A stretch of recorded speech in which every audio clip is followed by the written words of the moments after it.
Carolina, você tem em mente assim o tratamento básico para o vitiligo? Apareceu no seu consultório, apareceu no lugar onde você está trabalhando e você já tem uma primeira fórmula para poder lidar com esses casos, ou com um caso como esse, você faz o quê? Ó, apareceu no consultório para mim só o vitiligo mais localizado, né?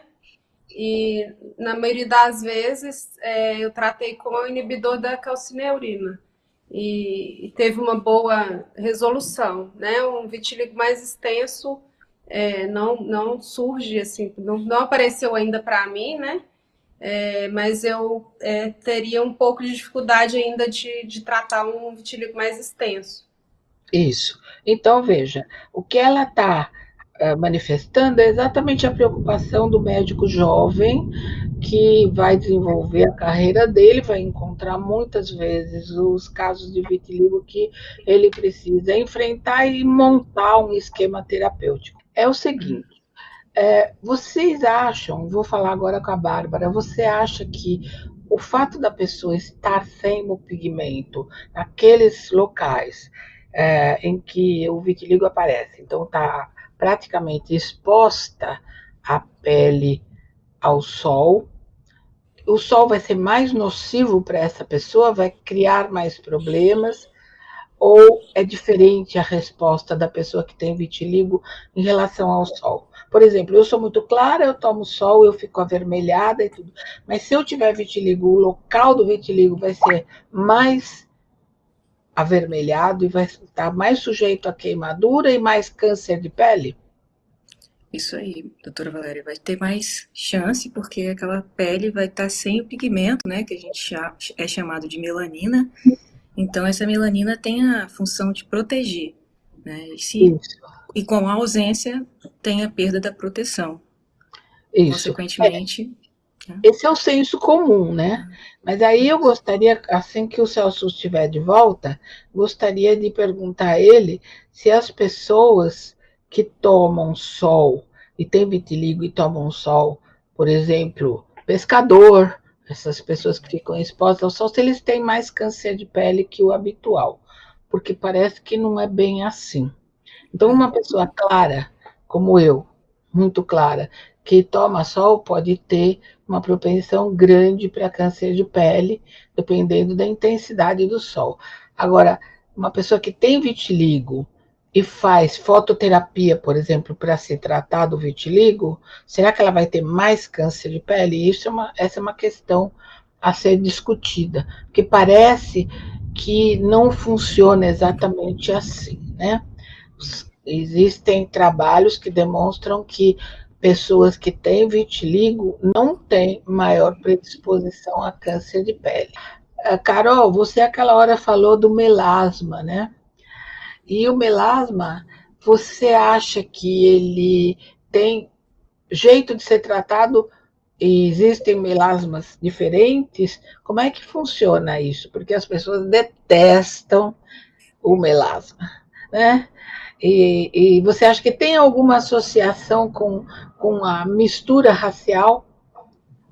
Ou até mesmo pode ser que seja uma pessoa bem clara, mas que tenha mancha, aquela mancha marrom na pele. Então, você acha que essas pessoas têm alguma diferença entre melasma de uma pessoa morena e o melasma de uma pessoa muito clara?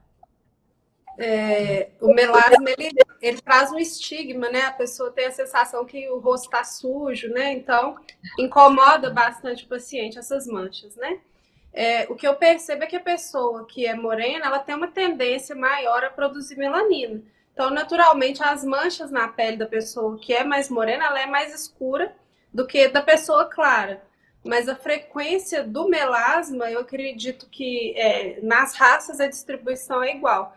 É mais frequente na mulher por questão hormonal, né? O estrogênio é um fator que interfere na formação dessas manchas, mas em relação a tom de pele não interfere, só a coloração pelo fato da melanina da pessoa morena, pelo fato do melanócito da pessoa mais morena produzir mais pigmento, né? Gostei da resposta, viu? Gostei muito, porque de fato a sensação é essa mesmo. Mas eu fico pensando, toda vez que a gente lida com melasma, dá vontade de fazer uma pesquisa mais aprofundada para saber o que está acontecendo. Será que esse é mais superficial? Será que essa mancha é mais profunda? Será que se a gente fizer um peeling, por exemplo, pode ajudar? Como é que é isso de fazer peeling em quem tem melasma? Você faz Faço. esfoliação? Melasma é uma doença assim, que tem muitas causas, né? Aquecimento da pele, a irradiação solar, a irradiação infravermelha, as próprias luzes, né, dos ambientes. E a gente percebe que o tratamento para uma pessoa de determinado jeito responde bem, para outros não. Eu tenho alguns pacientes que eu tratei com muito sucesso e eu tenho melasma super difícil de tratar. Então, assim, as respostas são individuais, né? Tem muitos meios de tratamento e às vezes a gente tem que ir tentando e trocando, né? Até ter uma resposta legal. Eu faço peeling sim no melasma, mas tem que ser um peeling mais superficial, né? Porque quanto mais a gente agride a pele, mais os melanócitos respondem, né? Com a produção de melanina e às vezes escurece ainda mais as manchas, né? E eu gosto muito de tratamento oral com antioxidante. Eu acho que tem um resultado legal. E tópico mesmo, para casa. E vai devagarinho, né? Água mole em pedra dura, até clarear.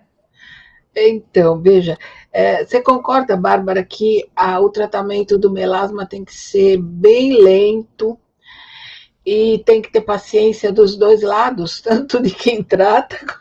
Bem, bem lento, realmente, tem que ter muita paciência, né? Porque Isso mesmo. pode ter o efeito rebote, né, também, né, que existe. Isso. Se for com muita sede ao pote, pode inflamar e causar Nossa. mais mancha. Celso, você voltou, que maravilha! E aí, está melhor agora? Mas eu queria te perguntar, Celso, voltando ao vitiligo, já que a nossa conversa é bem informal, voltando ao vitiligo, as pessoas que têm vitiligo têm mais câncer de pele? Não, isso é uma ideia que a gente tinha até alguns anos atrás, de quem tinha vitiligo eram mais, essas pessoas eram mais predispostas ao câncer de pele, e na verdade hoje isso está mudando, né? Essa ideia não existe mais, e muitos estudos mostrando que isso não ocorre, tá? Ainda não compreendemos bem, né, por quê, mas isso não tem. Quem tem vitiligo não tem maior tendência a ter câncer de pele, tá? É muito raro, aliás, que a gente possa encontrar um paciente com vitiligo com câncer de pele. Temos estudos, inclusive, assim, de longo tempo, de longo tempo de acompanhamento de pessoas com vitiligo que fizeram tratamento fizeram fototerapia, né? E também, principalmente tratando-se de fototerapia com o VB narrowband, né?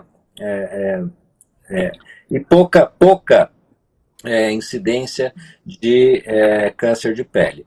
Pessoas que se expõem ao sol, como trabalhadores que têm vitiligo e ficam expostos ao sol, mesmo essas pessoas não é comum ter câncer de pele.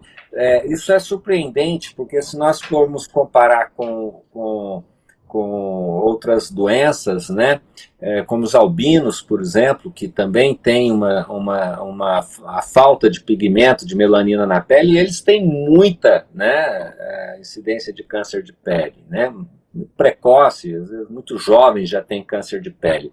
E em vitiligo, não. Né?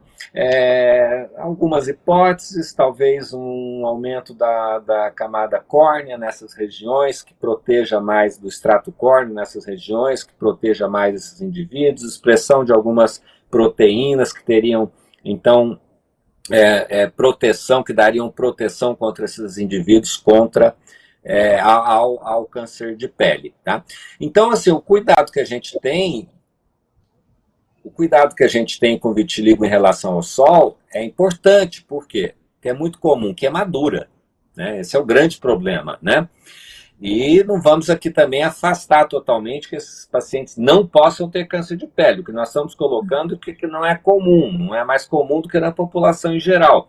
Mas essa preocupação e essa orientação deve ser dada ao paciente de proteção solar, porque o que é muito comum, isso eu vejo muito na minha rotina, no dia a dia, é queimadura solar, né?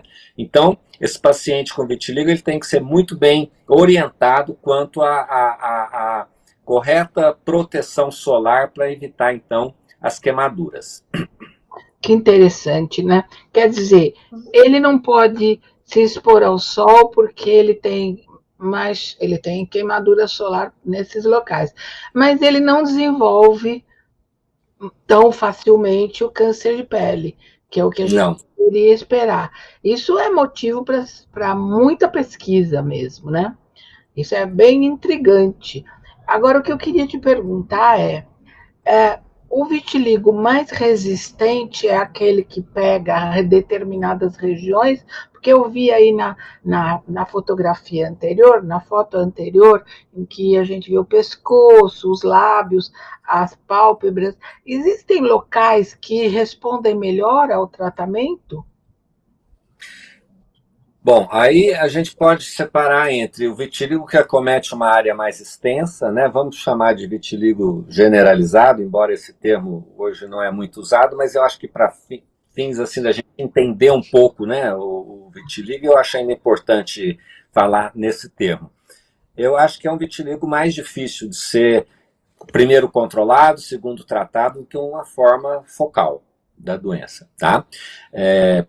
O tratamento já é mais difícil quando atinge áreas mais extensas, várias regiões, porque nesses casos dificilmente conseguimos tratar apenas com medicamentos tópicos, né, com cremes.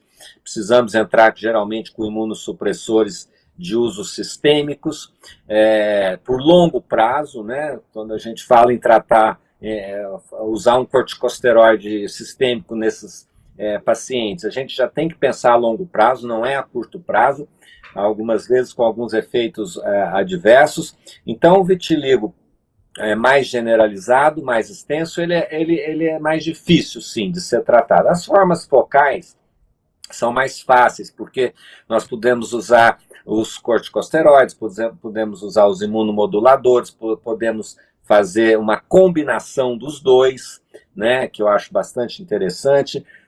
Podemos trazer outros medicamentos também que nós temos. Então, as formas focais, elas são mais fáceis de tratamento e de controle. Agora, em relação a regiões, onde é mais difícil de se tratar o vitiligo? Onde não temos ou temos poucos folículos pilosos, porque quando nós conseguimos a repigmentação do vitiligo, nós temos dois tipos de repigmentação, que nós chamamos de marginal, que é quando os melanócitos da margem, né, da mancha migram para dentro da mancha, repigmentando, e temos a forma folicular, que é quando os melanócitos ao redor dos folículos pilosos migram para as manchas. E essa é uma forma muito interessante de repigmentação. Por quê? Porque surgem aquelas ilhotas, né, que a gente chama de ilhotas, no centro das manchas. E ali ela vai, então, aumentando, e isso vai espalhando a repigmentação. Os melanócitos vão migrando de uma forma muito mais fácil. Então, as áreas pobres em folículos pilosos são as áreas mais difíceis de tratamento. Onde são essas áreas? As extremidades, né? Então, esse é um grande desafio, tratar vitiligo em mãos, pés, punho, né? É difícil. Por quê? Além de não ter, ou ter poucos folículos pilosos, nós temos ainda o problema do trauma, né? Então, pé é uma região que, você está lavando sempre, você está mexendo com alguma coisa, você está traumatizante. Tivemos agora na pandemia o uso do álcool gel, as pessoas começaram a ter que lavar mais coisas, isso foi um fator agravante muito grande para o vitiligo, né? E essas áreas são áreas muito difíceis de serem tratadas. É um desafio para a gente tratar vitiligo de extremidade. Eu considero a pior região a ser tratada. Como também, diria, a região genital. Por quê? Porque também é limitado que nosso arsenal, né, terapêutico para essa área da região genital. Então, extremidades, para mim, é o maior desafio no tratamento. Face, embora as pessoas são muito preocupadas com vitiligo, o paciente se preocupa muito quando atinge a face, é uma das regiões que nós mais conseguimos resultados, né? Até porque já é exposta ao sol, isso ajuda, né? O fato de estar exposto, a face está, pelo menos o paciente que circula um pouquinho, toma um pouquinho de sol, isso ajuda no tratamento, porque ao mesmo tempo que ele não pode tomar muito sol, porque pode levar a uma queimadura, o sol também é um aliado nosso no tratamento, né? O sol por um tempo controlado, eu sempre estimulo isso nos meus pacientes, né? Determino, dependendo do fototipo desse paciente, né, um tempo determinado que ele deve tomar o sol. E isso ajuda bastante a gente no tratamento, tá?